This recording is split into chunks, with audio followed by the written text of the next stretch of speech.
Fan చూసుకొని కూర్చుంటావు, మంచి చైర్ చూసుకొని కూర్చుంటావు, మంచి పొజిషన్ చూసి కూర్చుంటావు.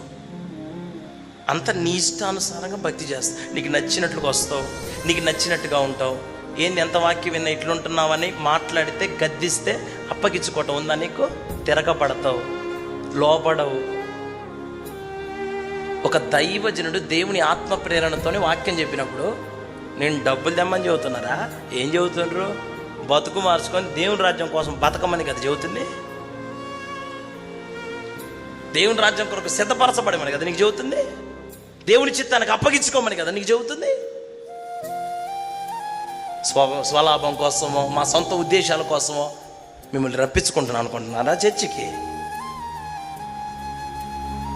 ఎందుకు వచ్చావు అసలు? నువ్వు మందిరానికి ఎందుకు వచ్చినావు? ఆయన గడప ఎందుకు దొక్కినావు? ఆయన మనస్సు నీకు లేనప్పుడు నువ్వు మందిరానికి రావటం వేస్ట్.